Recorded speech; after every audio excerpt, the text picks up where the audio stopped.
हमेशा आपके साथ खड़े रहेंगे। जिस दिन आपका साथ छोड़ दिए, समझ जाना कि ऊपर वाला ने हमें उठा लिया है। कभी भी हिम्मत नहीं हारिएगा। सबसे मजबूत इंसान कौन होता है? जिसका सपना टूट गया हो, जिसका दिल टूट गया हो, जिसके अपने छोड़ दिए हो, जिसका शरीर जवाब दे रहा हो, लेकिन फिर भी वो मुस्कुरा के कहे मैं ठीक हूं। आप अपने आप को कभी कमजोर होने मत दीजिएगा। आपके अंदर वो साहस है। ज्वालामुखी कई टाइप के होते हैं। हम लोग जब पढ़ाते हैं भूगोल में तो ज्वालामुखी पढ़ाया जाता है, उसमें कई टाइप के ज्वालामुखी होते हैं। उसमें एक ज्वालामुखी होता है सुषुप्त ज्वालामुखी, जो सोया हुआ रहता है। आप सब सुषुप्त ज्वालामुखी हैं, सोए हुए। एक दिन जिस दिन ये विस्फोट करेगा ना, पूरी दुनिया देखते रह जाएगी आप लोग को। आप सब लोगों को ये जिम्मेदारी है। जिन लोगों की पढ़ने की उम्र है वो पढ़ेंगे, जो अभिभावक हैं अपने बच्चों को पढ़ाते रहेंगे। याद रखिएगा, अगर आप 1 साल में बदलाव चाहते हैं तो धान की खेती कीजिए। अगर आप चाहते हैं 10 साल में बदलाव दीजिए, शीशम का पेड़ लगा दीजिए। लेकिन अगर आप चाहते हैं कि सदियों सदियों आपका इतिहास स्वर्णिम अक्षर से लिखा जाए, तो अपने बच्चों को शिक्षा दीजिए, क्योंकि शिक्षा उस शेरनी का दूध है जिसने पिया वो दहाड़ा है। आपकी दहाड़ पूरी दुनिया सुनेगी और आपको सुनाना है उनको अपनी दहाड़। आप जैसे भी हैं, आप अपने आप में पूरी तरह से संपूर्ण हैं। आप कभी किसी से तुलना मत कीजिए, क्योंकि आप जैसे हैं वैसे ही सही हैं। क्योंकि जो कीमत ओरिजिनल की होती है वो डुप्लीकेट की कभी नहीं हो सकती है। आप ओरिजिनल हैं। कभी भी अपने आप को दूसरों से कम मत आकिएगा। आप में अंदर वो सहने की क्षमता है जो हम लोगों में नहीं है। इसलिए भगवान आपकी परीक्षा ले रहा है। रेस में एक जब घोड़े को उसका मालिक जो उस घोड़सवार के पीठ पर बैठा रहता है, उसको बहुत मारता है, बहुत तकलीफ देता है। उस घोड़े को नहीं समझ में आता है कि हमें मार क्यों रहा है, लेकिन हकीकत में वह उस घोड़े को जिताना चाहता है। तो भगवान भी जब आपको तकलीफ देना तो समझ जाइएगा कि आपका मालिक आपको जिताना चाह रहा है। और हिम्मत नहीं हारिएगा, क्योंकि कभी कभी गुस्से की आखिरी चाबी भी पूरा ताला खोल देती है। कभी हिम्मत नहीं हारना है आप सब लोगों को। आप लोगों अभी आप लोग की बातों को नहीं सुन रहा होगा। बहुत सारी समस्याओं को आप लोग सामना करते होंगे। उन सभी लोगों से कहिएगा, अभी आप कांच हैं इसलिए चुभ रहे हैं। जिस दिन आईना बनेंगे पूरी दुनिया देखेगी आपको, और आप सब लोग को बनना है आईना। हमेशा हम लोग आपके साथ खड़े रहेंगे। अपने बच्चों को कभी भी पढ़ने से पीछे मत खींचेगा। लोगों के अंदर एक भावना बैठ गई है कि दिव्यांग कुछ नहीं कर सकते। अरे एक बार मौका तो देके देखो इनको। पैरा ओलंपिक में सबसे ज्यादा भारत के लिए मेडल किसने लाया? दिव्यांगों ने लाया। आप इसको करके दिखाएंगे, ये आपका अधिकार है, और इसे छीन लीजिए। दुनिया में अधिकार कभी मांगने से नहीं मिला है, इसे छीनना पड़ता है। चाहे आजादी हो या अधिकार, उसे छीनना पड़ेगा। आप उसे छीनिए, हम आपके साथ खड़े हैं यहाँ पर। आप सब लोग कभी भी निराश नहीं होइएगा। हमेशा इस ऐसे प्रोग्राम में, ऐसे जगहों पे जाते रहेंगे, अपने बच्चों को भेजते रहेंगे। आने वाली पीढ़ियों के लिए आप मिसाल बनकर उभरिए, ताकि दुनिया देखे कि जिससे ऊपर वाले ने अन्याय किया, उसने साबित कर दिया कि वो किसी से कम नहीं है। आप किसी से कम नहीं हैं। हमेशा इस चीज को याद रखिएगा, आप कभी भी किसी से कम नहीं हैं। दिव्यांग लोगों के साथ समस्या ये हो जाती है कि लोग उनसे जुड़ना नहीं चाहते हैं। समाज उससे कटा हुआ रहता है, इसलिए उनके अंदर ऐसी फीलिंग आ जाती है कि हम असहाय हैं। वो बेचारे लोग उनसे प्यार से नहीं बोल पाते हैं। तो आप लोग समाज के मुख्य धारा में जुड़िए। आप लोग को अपनी भाषा के थ्रू, अपनी समझदारी से उन लोगों को अपनी समस्याओं को समझाना है। भाषा का ज्ञान जिसको हो गया कि बोलना कैसे, ये बहुत बड़ी चीज हो जाती है। देखिए, हम 3 साल में सीख जाते हैं कि बोलना कैसे है, लेकिन जीवन भर लगा देते हैं ये सीखने में कि बोलना क्या है। याद रखिएगा, आपके अंदर ये आनी चाहिए। बेचारा हमारे पास जो दिव्यांग आते हैं पढ़ने के लिए, मेरा क्लास 5 तल्ला पर चढ़ता है, और दिव्यांग लोग सीढ़ी लेकर उस 5 तल्ला पे चढ़ जाते हैं और हमसे पहले चढ़ जाते हैं। लोग कैसे कह दिए कि वो दिव्यांग है? दिव्यांग के कहने वालों को कहते हैं कि जिन्हें लगता है कि दिव्यांग कुछ नहीं कर सकते हैं, जिनकी आंखों में चुभते हैं, उन्हें अपना नेत्र दान कर देना चाहिए। अगर वो आपकी कामयाबी नहीं देख सकते हैं, आपके अंदर वो साहस है, आप उसे कर सकते हैं। पहचानिए अपने अंदर की ताकत। बजरंगबली को भी नहीं पता था, लेकिन एक जामवंत ने बताया था कि नहीं बताया था? उसके बाद लंका लगा दिए थे कि नहीं लगा दिए थे? याद रखिए, आप लोग को भी अपनी ताकत को पहचानना पड़ेगा, और अपनी बातों को किस तरह से रखना है, आराम से रखना है। देखिए, समाज में जब बारिश होती है तो हम सब बारिश नहीं रोक सकते हैं, हम छाता लगाते हैं।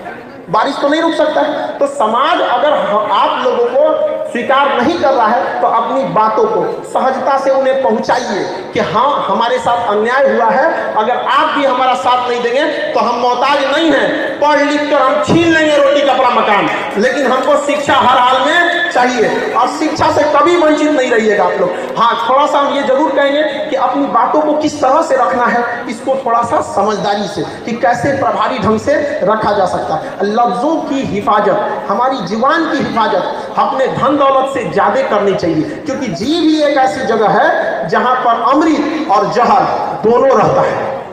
यही इसलिए इस व्यक्ति को हमेशा नियंत्रण रखना चाहिए। और शिक्षा में हर जगह पे अपने जहाँ पे भी लोग जुटे हैं, गांव में भी, अगर समाज आपको एक मुख्य धारा में नहीं जुड़ रहा है, अपना ग्रुप बना के पढ़ाई कीजिए। हम लोग भी जब पढ़ते थे तो उतना पैसे नहीं थे हम लोग के पास, तो सैटरडे संडे के दिन जिनके पास किताबें रहती थी उनसे किताब लेके आते थे और 4-5 दोस्त मिलके एक एक चैप्टर को लिख देते थे। 2 दिन में वो किताब को अपने से एक एक चैप्टर कोई वो लिख दिया, कोई ये लिख दिया, लिख के कंप्लीट कर लेते थे।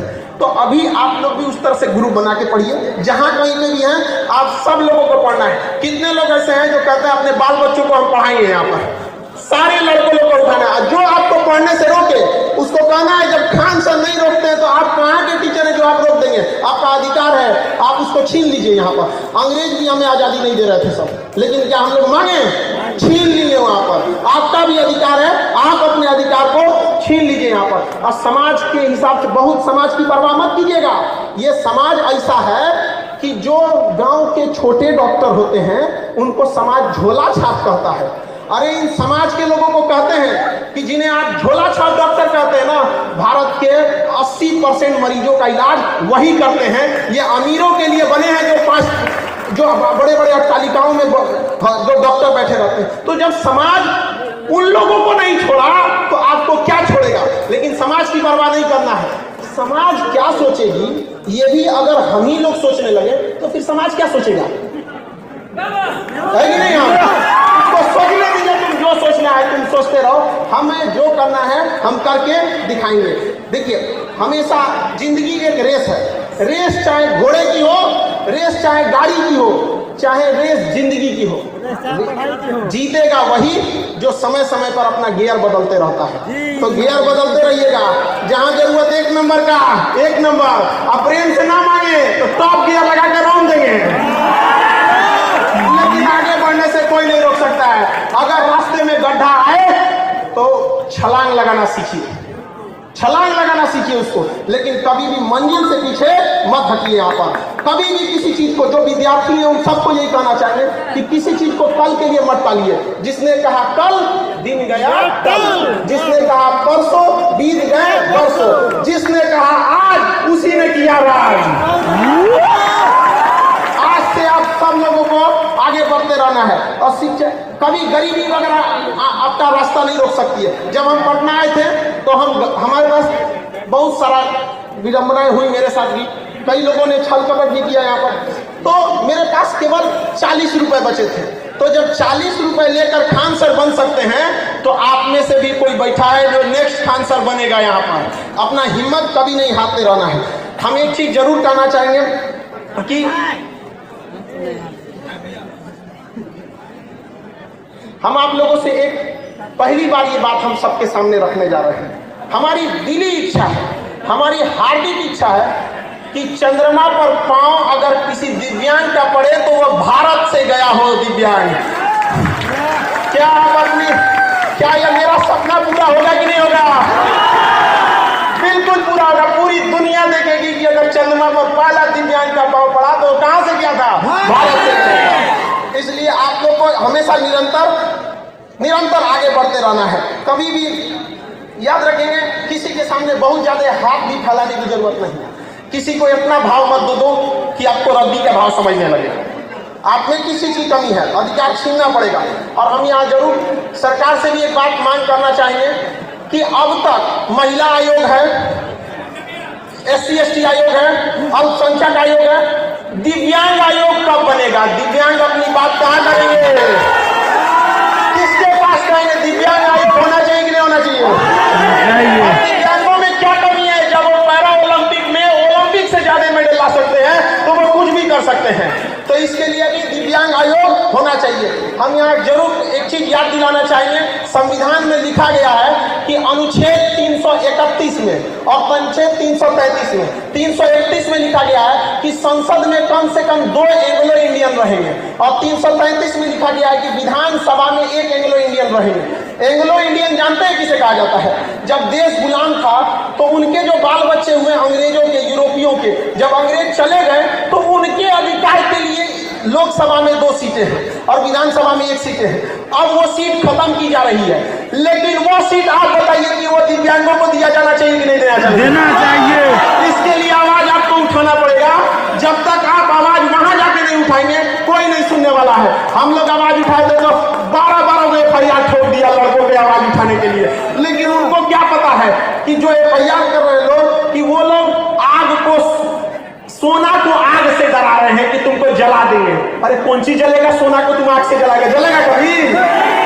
तो आप लोग को भी ये अधिकार होना चाहिए।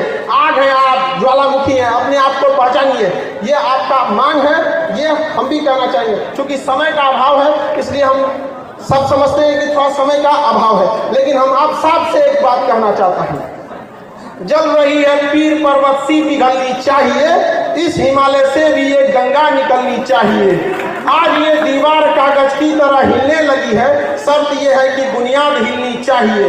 हर गली में, हर सड़क पर, हर नगर में, हर गांव में हाथ लहराते हुए हर लाश चलनी चाहिए। सिर्फ हंगामा खड़ा करना हमारा मकसद नहीं, सारी कोशिश ये है कि सूरत बदलनी चाहिए। मेरे सीने में ना सही, तेरे सीने में ही सही, हो कहीं भी आग, लेकिन आग जलनी चाहिए। आप सब अपनी आवाज को बुलंद करेंगे, भारत माता की जय, भारत माता की जय। इन शब्दों के साथ हम अपनी वाणी को आज विराम देते हैं। हमारा सौभाग्य रहा जो हम आपके साथ आए। हम आप सबको कहते हैं कि